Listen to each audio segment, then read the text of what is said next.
Hey guys, I'm really excited today. And you wanna know why? Brand new Trivium album. We're gonna react to this. We're also gonna eat my lunch. I have fried rice here, stir-fried cabbage. I know it shouldn't be in one freaking bowl like this, because for all of you Thai enthusiasts out there, you'd have like one plate full of rice and then all of your ingredients for the other dish would be in the other. But we're in America, so we eat like this. So if anybody out there is Asian, I'm sure Matt Heafy wouldn't really care because he's also mixed like me. Anyways, I need to shut up, alright? We're not going to be reacting to any of the singles. We're going to have this as like an entire reaction video full of all like the best moments to avoid copyright issues. So hopefully that goes smoothly, because I know the phalanx got blocked really fast and was not stoked about that. So anyways, like a sword over Damocles, I think that's how you pronounce that.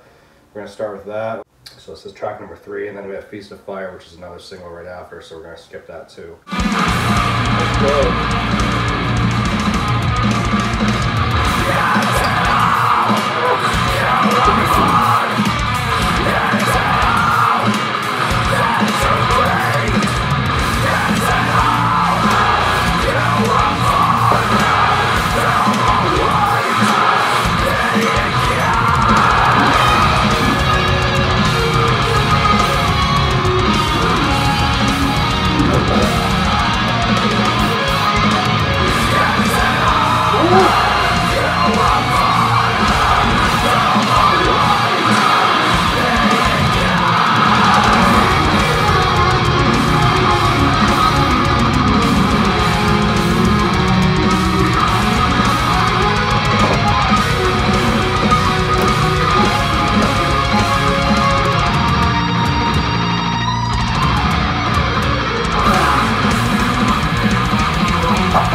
recommendation was Flaming Hot Cheetos. We have the Shadow of the Abattoir. Is that how you say that word? Gosh, they're using strange vocabulary I've never heard of. So, without further ado, this is a really long song. It is over 7 minutes, so let's get right into this biatch.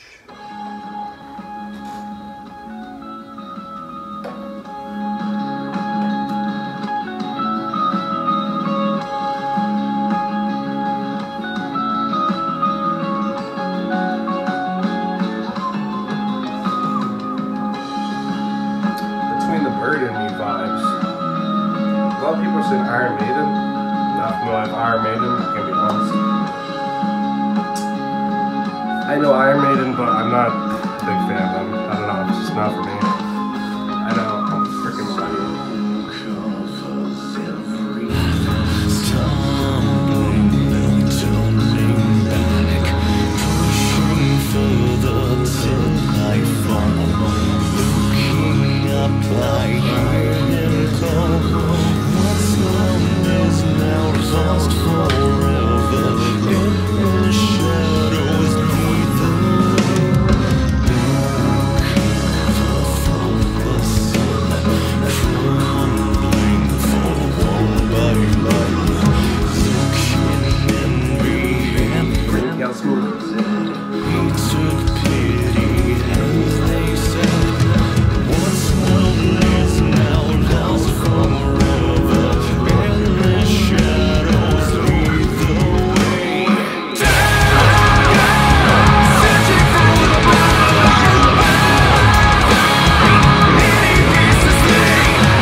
Shadow of the Abattoir, good God, that song was just a masterpiece, full of freaking riffs and just melodies and heaviness. I have to stop and just give that song a shout out. That 10 out of 10, I mean, as far as like the other tracks go, you know, everybody's hyping up this album like mad crazy, but that song, like, that lead riff, again, it reminded me a lot of Between the Bird and Me, but I actually heard a little bit more Parkway Drive, Deep Blue and Atlas era Parkway Drive. I don't know which riff it reminds me of specifically, but I can hear a lot of Parkway Drive in that riff. I was surprised I didn't read a single comment about that. I mean, yeah, it's Trivium-like, but I heard a lot of Parkway in that, and gosh, that song was so epic. It just had so many different feels to it. Alex Bent obviously going mad ham on the drums, and Nat and Corey riffing it out like nuts. I'm sure Paolo, he has his place, you know, where he does what he does, but as far as like what I hear, because I'm a guitar player, I hear so many cool riff ideas, solos, and oh, y'all, the facial expressions speak for itself, so I don't want to keep talking about it. Next track, No Way Back, Just Through. Let's get into it.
Just Through, yet another 10 out of 10 song from In the Core of the Dragon. My oh my. 10 tracks on the entire album. Title track is obviously a 10 out of 10. I absolutely love that song to death. Like a Sword Over with Demacles, whatever. That one I probably need to give another listen, but I liked it. Not a 10 out of 10, maybe like a 9 out of 10 type of track. Maybe a little more, maybe a little higher, I don't know yet. Feast of Fire, I think, so far is my least favorite. I do like it though. I just think it's more of a 8.5 out of 10 type of track. It's good, but yeah, I don't know. And then also we have the Phalanx, whatever. I initially gave it a 9.5, but I think after several listens, bring that sucker down to like 9.2, or maybe even a 9. I think a 9 is pretty fair for that type of song. And then we have Crisis of Revelation and Shadow of the Abattoir. I already told you guys 10 out of 10 tracks, absolutely phenomenal. No Way Back, Just Through, also 10 out of 10. I think, yeah.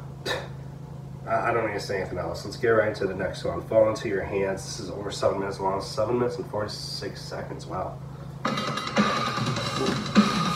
Oh, we're going ham. Let's go out.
swear to God, this is like the 5th time I've had to re-record this video.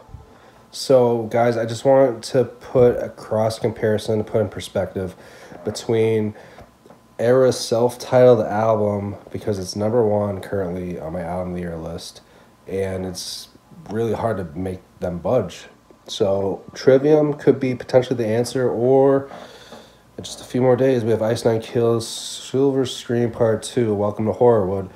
And just to give a recap, 10 out of 10 for the latest song, Funeral Derangements, 10 out of 10 for Assault on Batteries, 9.3 out of 10 for Hip to Be Scared, Rainy Days only a weak track, somewhat weak, 8 out of 10. So, I just want to put in perspective, though, because I know a lot of Trivium fans are going to be like, dude, like, are you out of your mind? Like, this is a freaking album of the year. Like, why are you listening to, like, shitty generic metalcore music? Okay, listen, I just want to let you guys know that I am not much of a metalhead outside of metalcore, okay? And that's perfectly fine. So, without further ado, let's go with the lead singles from both of the albums. So, In the Core of the Dragon title track, I gave that one a 10 out of 10. For the lead single of Era's self-titled, 9 out of 10. Potentially it was 9.2, 9.3, whatever it was in the first place, but final decision, 9 out of 10 now. Even though it has nice riffs, nice breakdown, nice build-up, nice vocal melodies, nice screams, nice heaviness, nice everything.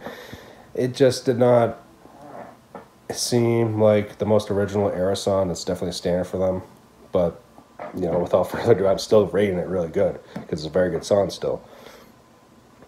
So, because of that I think a good candidate for Trivium to go against for Snowblood, because Trivium also has several songs that are 9 out of 10 on this album, is The Phalanx. I think The Phalanx, I had to give several listens as well to make that final decision. I think it's a 9 out of 10 song. It took a while for the song to build up, but it builds up to epicness, epic greatness. And there's a lot of songs on the album that are like this. So from a Sword Over Damocles, I think this one, it's going to be a potential wild card, but I really think that this song is about 9 out of 10. It could be a little bit more, but several listens later, I don't know, we'll see.